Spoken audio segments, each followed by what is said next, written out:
النهاردة هنتكلم عن نبذة بسيطة عن مميزات الولادة الطبيعية. طبعا زمان كان مفيش غير الولادة الطبيعية، وكان لو الجنين وضعه مختلف أو الحوض ضيق أو أي مشاكل حصلت ما كانش فيه حاجة اسمها قيصرية، فبالتالي تلاقي الجنين منزلش والجنين يموت والأم تموت. فطبعا الحمد لله نعمة من عند ربنا بعد ما اكتشف الولادة القيصرية ان احنا دلوقتي الولاده القيصريه متاحه، لكن الولاده القيصريه ما تبقاش عماله على بطال، يعني ليها اماكنها.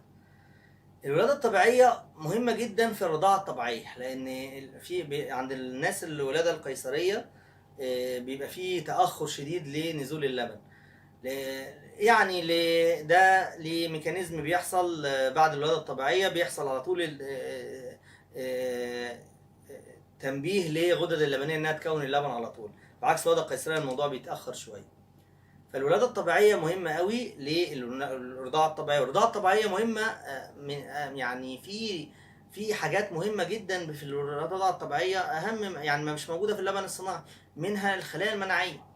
الخلايا المناعيه طبعا احنا قلنا اللبن بيجي من الام للطفل، فكل الخلايا المناعيه اللي خدتها الام في حياتها بتتفرز في اللبن بتاعها، بياخدها الطفل يستخدمها وبتقوي المناعه بتاعته. دي مش موجوده في اي لبن صناعي مهما كان غالي. فطبعا الرضاعه الطبيعيه مهمه للطفل، طبعا مهمه، واحنا بنحب الطفل يرضع على الاقل 6 شهور من امه حتى لو اللبن ضعيف. يهمنا جدا الرضاعه الطبيعيه عشان الخلايا المناعيه اللي احنا اتكلمنا عليها. طيب دي الميزه الوحيده للولاده الطبيعيه؟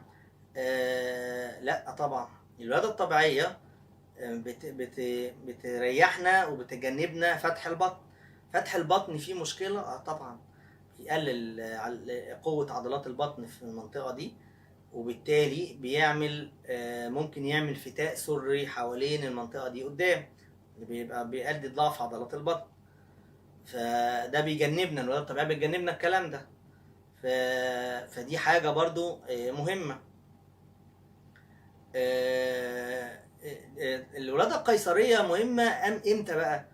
لو لقينا الحوض ضيق بتاع الأم، وده خلاص الحوض ضيق، الراس مثلا مش، أو الحوض أحيانا مبيبقاش ضيق، متوسط، بس الدكتور مش مستريح إنه يقدر يشد العيل من المنطقة دي.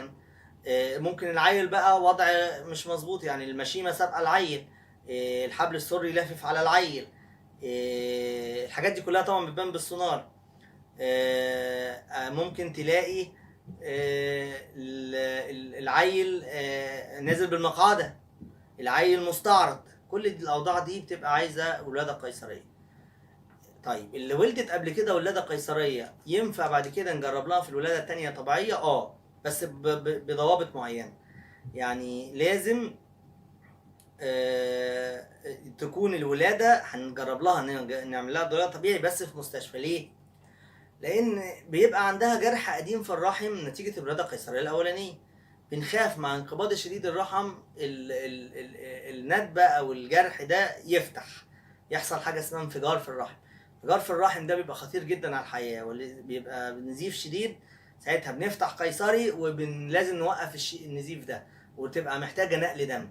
فالأم مادام محتاجة نقل دم فلازم تولد في مستشفى، لأن لو حصل الموضوع ده في عيادة عقبال ما نفكر ننقلها مستشفى لا قدر الله ممكن ما نلحقش، بنسبة كبيرة مش هنلحق.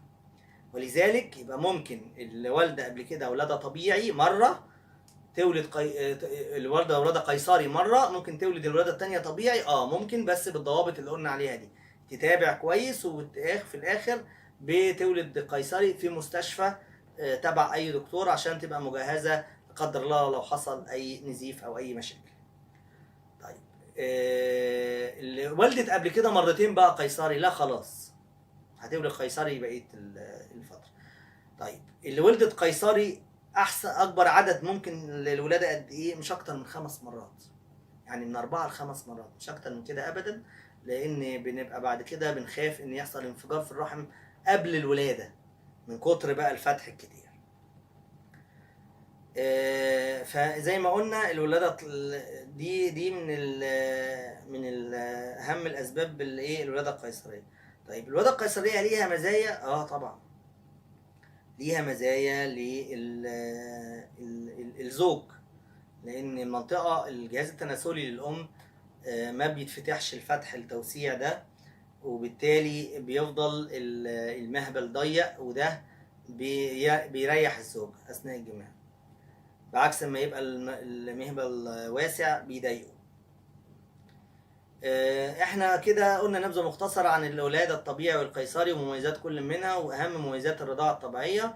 نتمنى للجميع صحة جيدة، وأي موضوعات أو تعليقات عايزين موضوعات تفتحوها أو نتناقش فيها أو نسيرها، اكتبوا لنا اقتراحاتكم في التعليقات، وإن شاء الله نحضرها ونتكلم عنها. أتمنى للجميع صحة جيدة، وكل سنة وانتم طيبين، والسلام عليكم ورحمة الله وبركاته.